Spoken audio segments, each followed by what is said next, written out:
Hi everybody, myself Dr. R. Balamurugan, working as an associate professor in the Department of EEE, K.S. Rangasamy College of Technology. I'm going to discuss about the silicon control rectifier. So the contents which we are going to see in this slide are construction of SCR, modes of operation, VA characteristics and application of SCR. So here we are also going to see why in particular we are using SCR in rectifier application. So first topic you are going to see about the construction. Silicon control rectifier.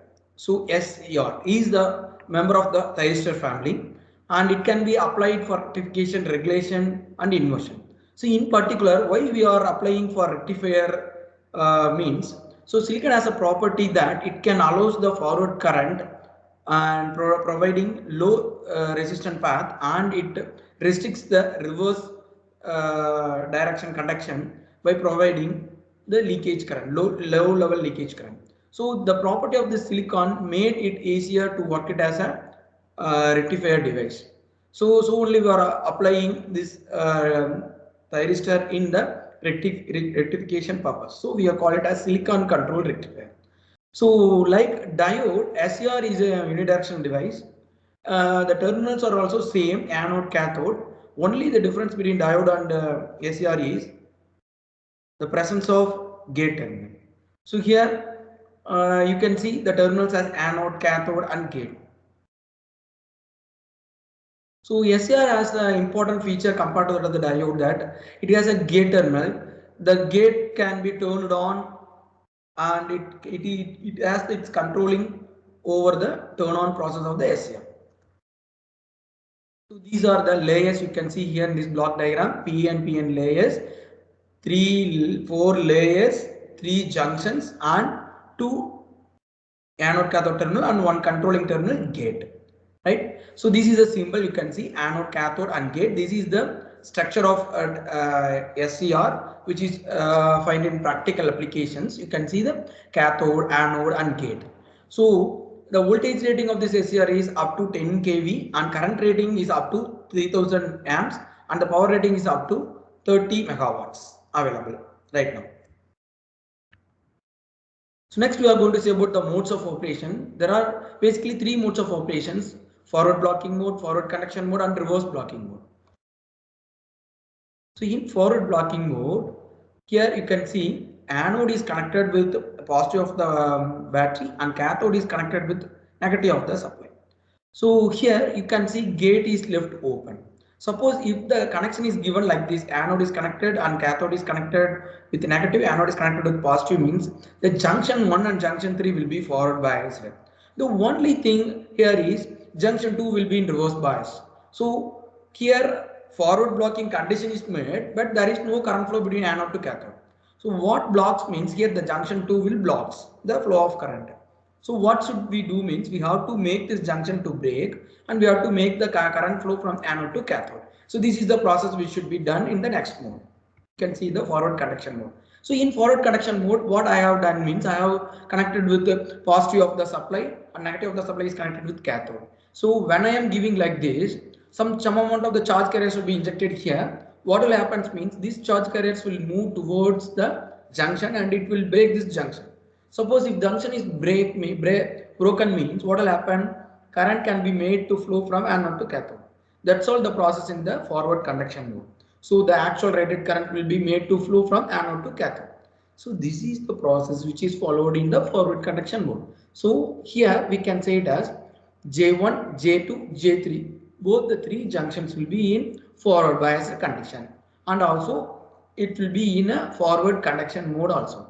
So one thing what we have to identify here is, so in the initial stage of giving gate, small amount of current will flow in the starting condition. That current we call it as a latching current. So it turns the SCR to on from blocking mode to conduction mode, right? So this we call it as a latching current. The same way we have to find our holding current also. What is the holding current means? When I am increasing the forward voltage to a certain level, the current will start flowing and it will be increasing to a certain current range, which is mentioned in the data sheets of the thyristor. Suppose if it is reached to the maximum ratings, so after that the gate loses its control. Once the turn on process is completed, the gate loses its control. So what should we do means for turning off, we have to reverse bias the junctions. That process can be done with the help of reversing the anode and cathode. So another thing is how to commute the SCR means the next process means we have to reduce the forward voltage. Suppose if I am reducing the forward voltage which I have increased to the maximum level, I start reducing it. Suppose if it is reducing to certain level, if it is reducing to certain level, if the forward voltage is reducing to certain level, uh, below which if SCR is turned off, that level we call it as a holding current. The current flowing at that level we call it as a holding current, and the SCR will be turned off when the forward voltage is fully made to zero. So in some certain level, the current will be having a low level, which compared with the latching current, it will be somewhat small. So that current we can call it as a holding current. So this is the process which is done in the forward conduction and also in commutation. So next third mode we are going to see how to turn off the SCR. So which I have mentioned now, we can reduce the forward voltage in order to find the holding current, and we can make the device to off when the voltage is zero. Next process, what should we do means we have to change the polarities of the anode and cathode voltage. Let's see.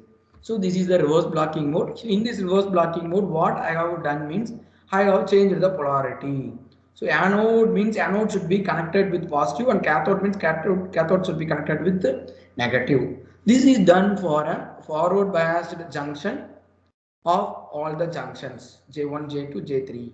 Suppose if we are making the device to turn off means we have to connect the anode with negative polarity and cathode with the positive polarity.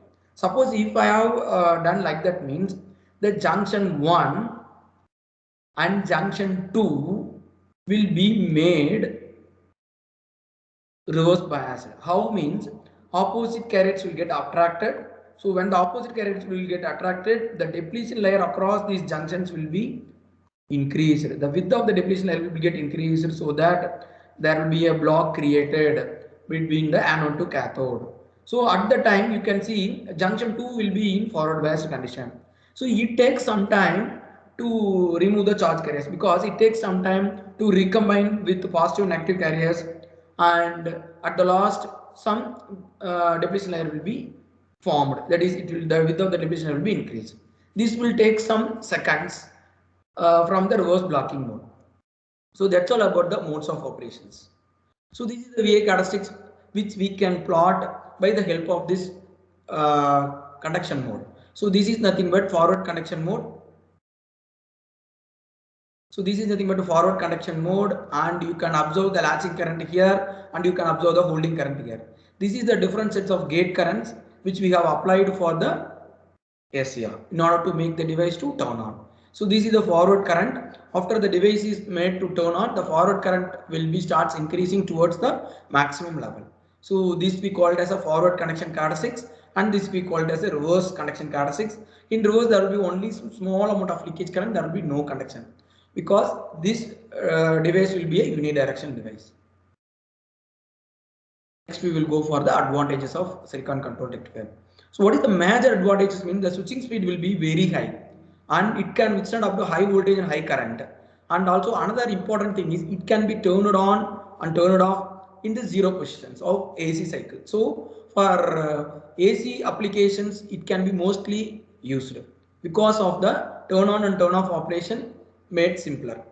So size is also small and there will be no complex operations in giving gate, particularly for high voltage and high current applications.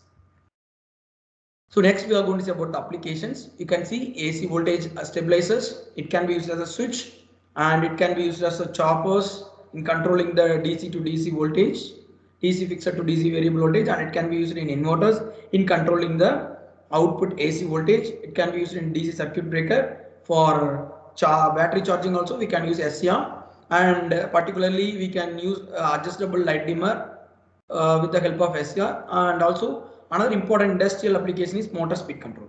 So that's all about the SCR. So far we have discussed construction, working, applications, advantages of SCR. Thank you.